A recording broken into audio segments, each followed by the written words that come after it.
உங்களோட கீவேர்ட்ஸை எப்படி position number 1ல கொண்டு வந்து உங்களோட வெப்சைட்டை கூகுள் ரேங்கிங் பண்ண வைக்க போகிறோம் அப்படிங்கிறத நம்ம பார்க்க போகிறோம். ஸோ இது லாஸ்ட் 3 months இருக்குது. லாஸ்ட் 7 daysோட கண்டிஷன்ஸ் எப்படின்னு நம்ம பார்த்துடலாம். லாஸ்ட் 7 daysோட பொசிஷன் நம்பர் 1 என்னென்ன கீவேர்ட்ஸ் இருக்குது அப்படிங்கிறத ஒரு எவரேஜாக நம்ம பார்த்துடலாம். இது வந்து தமிழ் கண்டென்ட் ரைட்டிங் எக்ஸாம்பிள்ஸ், அப்புறம் 10K சப்ஸ்கிரைபர்ஸ், தேங்க்யூ மெசேஜ் அப்படிங்கிற கீவேர்ட்ஸுக்கு ரேங்கிங் ஆகிருக்குது. And digital marketing specialist job description and how to create an app and make money, இந்த மாதிரி கீவேர்ட்ஸ் எல்லாமே பொசிஷன் நம்பர் 1ல லாஸ்ட் 7 days இருக்குது. நீங்கள் உங்கள் கண்டென்ட்டை SEO ஆப்டிமைஸ் கண்டென்ட்டாக ஒரு மேக்ஸிமம் இம்பேக்ட் இருக்கிற மாதிரி எப்படி நீங்கள் உங்களோட ஆர்டிகல்ஸ் எழுதலாம் அப்படிங்கிறத நான் இன்னைக்கு உங்களுக்கு 1 by 1 சொல்ல போகிறேன். ஃபர்ஸ்ட் நீங்கள் பண்ண வேண்டியது கீவேர்ட் ரிசர்ச். முதல்ல நீங்கள் பண்ண வேண்டியது கீவேர்ட் ரிசர்ச். கீவேர்ட் ரிசர்ச் பண்ணுறதுக்கு நிறையா ஃப்ரீ டூல்ஸ் இருக்கும். நீங்கள் கூகுளில் போய் கீவேர்ட் ரிசர்ச் ஃப்ரீ டூல்ஸ் அப்படின்னு நீங்கள் தேடினீங்கன்னா உங்களுக்கு கிடைக்கும். கீவேர்ட்ஸை டிசைட் பண்ண பிறகு தான் உங்களோட ஆர்டிகல்ஸுக்கு நீங்கள் என்ன டைட்டில் கிரியேட் பண்ணலாம் அப்படிங்கிறத நீங்கள் முடிவு பண்ண முடியும். ஃபார் எக்ஸாம்பிள், நான் கீவேர்ட்ஸ் வந்து அஃபிலியேட் மார்க்கெட்டிங் அப்படின்னு நான் தேடுறேன். அந்த கீவேர்ட்ஸை நான் சர்ச் பண்ணுவேன். அந்த கீவேர்ட்ஸில் எது கீவேர்ட் டிஃபிகல்ட்டிஸ் வந்து கம்மியாக இருக்குது, ரொம்ப ஹையாக இருக்கிற கீவேர்ட் டிஃபிகல்ட்டிஸை எடுக்காதீங்க. உங்கள் வெப்சைட் இப்போ தான் ரொம்ப புதுசு, இப்போ உங்கள் பிளாக் வந்து இப்போ தான் ரொம்ப புதுசு, இப்போ தான் நீங்கள் ஆரம்பிச்சிருக்கீங்க அப்படின்னா கீவேர்ட் டிஃபிகல்ட்டிஸை ரொம்ப கஷ்டமாக இருக்கிறத எடுக்காதீங்க. கீவேர்ட் டிஃபிகல்ட்டிஸ் குறைவாக இருக்கணும். எந்த கீவேர்ட்ஸ் வந்து லோ கீவேர்ட் டிஃபிகல்ட்டிஸாக இருக்குது, அதுக்கு மந்த்லி சர்ச்சஸும் நிறையா இருக்குது அப்படிங்கிறத நீங்கள் செலக்ட் பண்ணலாம். So for example, best affiliate marketing website அப்படிங்கிறத வந்து ஒரு மாதத்துக்கு 8000 பேர் தேடுறாங்க. ஏன்னா அதோட கீவேர்ட் டிஃபிகல்ட்டி ஒரு 49 இருக்குது. ஸோ எல்லோவில் இருக்கிற ரேஞ்ச் தான் நீங்கள் எடுக்கணும். அண்ட் இந்த மாதிரி நீங்கள் கீவேர்ட் ரிசர்ச் கொஞ்சம் பண்ணி அதுக்கப்புறம் தான் நீங்கள் உங்களோட கீவேர்ட்ஸை நீங்கள் செலக்ட் பண்ணணும். அந்த கீவேர்ட்ஸை யூஸ் பண்ணி தான் நீங்கள் உங்கள் பிளாகோட டைட்டிலையும் நீங்கள் செலக்ட் பண்ணணும். ஸோ ஃபார் எக்ஸாம்பிள், இந்த ஹை டிக்கெட் அஃபிலியேட் மார்க்கெட்டிங் அப்படின்னு நீங்கள் செலக்ட் பண்ணலாம். So high ticket affiliate marketing அப்படிங்கிறத நம்ம செலக்ட் பண்ணியாச்சு.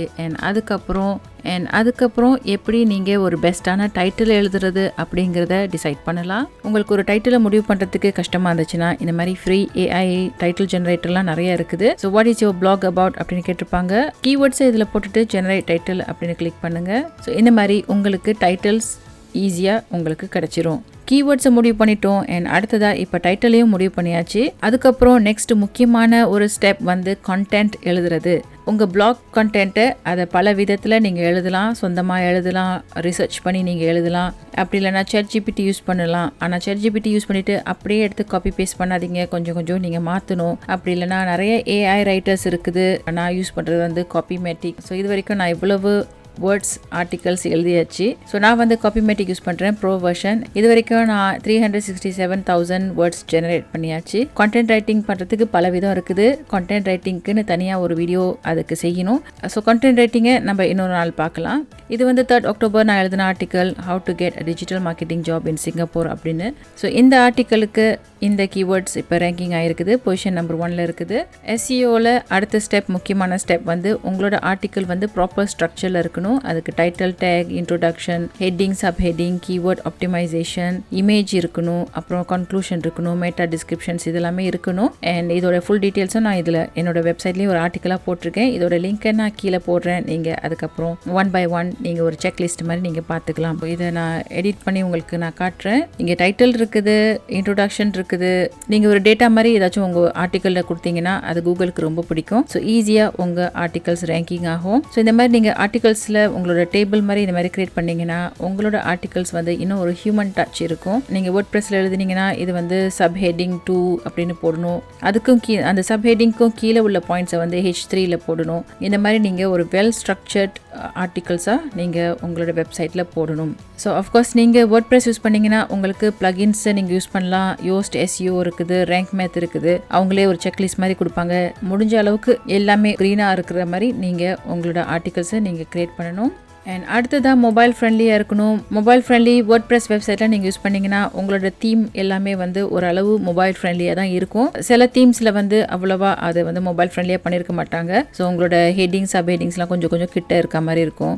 மொபைல் யூசபிலிட்டி இஷ்யூஸ் அப்படின்னு சொல்லிட்டு உங்களுக்கு சில டைம்ஸ் இந்த மாதிரி மெசேஜ் வந்துச்சுன்னா அவங்க கேட்டிருக்க விஷயத்த நீங்கள் அப்டேட் பண்ணுங்கள். டெக்ஸ்ட் டூ ஸ்மால் அப்படின்னா கொஞ்சம் டெக்ஸ்ட் இன்க்ரீஸ் பண்ணுங்கள், டெக்ஸ்ட் சைஸை இன்க்ரீஸ் பண்ணுங்கள். Clickable elements are too close to each அதர்னா உங்கள் ஆர்டிகல்ஸில் வந்து நீங்கள் ஸ்பேஸர்ண்டு இருக்கும். ஸோ கொஞ்சம் நீங்களே அதில் வந்து எக்ஸ்ட்ரா ஸ்பேசஸ் கொடுத்து நீங்கள் அப்டேட் பண்ணலாம். ஸோ இந்த மாதிரி இருந்தால் கிளிக் பண்ணுற விஷயங்கள் வந்து பக்கத்தில் இருக்காது.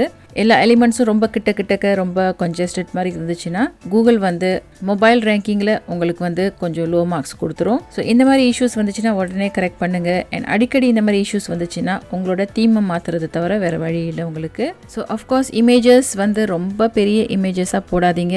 JPEG ஃபார்மேட்டில் இமேஜஸ் போடுங்க. PNG ஃபார்மேட் கொஞ்சம் பெரிய ஃபைலாக இருக்கும். ஸோ JPEG ஃபார்மேட்டுக்கு கன்வெர்ட் பண்ணி நீங்கள் உங்கள் வெப்சைட்டில் உள்ள இமேஜஸை JPEG ஃபார்மேட்டில் மாற்றிடுங்க. இமேஜஸ்க்கு வந்து ஆல்டர்னேட் டெக்ஸ்ட் நீங்கள் கட்டாயமாக போட்டாகணும். அப்போ தான் உங்களோட இமேஜஸும் ரேங்கிங் ஆகும். Focus on readability. அடுத்தது வந்து உங்களோட ஆர்டிகல்ஸ் ரீடபிலிட்டியாக இருக்கணும். ரீடபிலிட்டியாக இருக்கிறதுக்கு வந்து பெரிய பேராகிராஃப்லாம் இருக்கக்கூடாது. உங்கள் பேராகிராஃப் கொஞ்சம் பெருசாக இருக்க மாதிரி இருந்துச்சுன்னா நீங்கள் அதை வந்து அடுத்த பேராகிராஃபுக்கு இப்படி ஜஸ்ட் அப்படி அடுத்த லைனுக்கு நீங்கள் கொண்டு வந்து அதை ரீடபிலிட்டி பார்க்குறவங்களுக்கு படிக்கிறதுக்கு ஈஸியாக இருக்கணும். ஒரு பெரிய பேராகிராஃபாக இருந்துச்சுன்னா அதை சின்ன பேராகிராஃபாக மாற்றிடுங்க. அண்ட் இந்த மாதிரி புல்லட்ஸ் யூஸ் பண்ணுங்க. அண்ட் ஹெட்டிங் சப் ஹெட்டிங் போடுங்க. படிக்கிறவங்களுக்கு வந்து ஒரு கிளான்ஸ்லேயே வந்து இது என்ன ஆர்டிக்கல் அப்படிங்கிறது அவங்களுக்கு டக்குன்னு புரிஞ்சிடும். ஸோ மெயினாக அவங்க என்ன தேடுறாங்களோ அதை அவங்களாட்டி கண்டுபிடிக்க முடியும். அவங்க தேடி வந்தது இது தான் அப்படிங்கிறத அவங்க புரிஞ்சிக்கிற மாதிரி உங்கள் ஆர்டிக்கல் வந்து ஸ்ட்ரக்சரில் இருக்கணும். அண்ட் ஆஃப்கோர்ஸ் சிம்பிள் இங்கிலீஷில் இருக்கணும். ஸோ நீங்கள் சில AI ரைட்டர்ஸ் யூஸ் பண்ணிங்கன்னா அது வந்து ரொம்ப பயங்கரமான இங்கிலீஷில் உங்களுக்கு கொடுக்கும். அது வந்து உங்களுக்கே புரியலன்னா அந்த பேராகிராஃபை அப்படியே நீங்கள் காப்பி பண்ணி ChatGPTயில் வந்து ரைட் இன் சிம்பிள் இங்கிலீஷ் அப்படின்னு போடுங்க. அது உங்களுக்கு அதை மாற்றி சிம்பிள் இங்கிலீஷில் கொடுக்கும். அந்த ChatGPT மாற்றினதை நீங்கள் காப்பி பேஸ்ட் பண்ணி உங்களோட ஆர்டிகல்ஸில் நீங்கள் போடலாம்.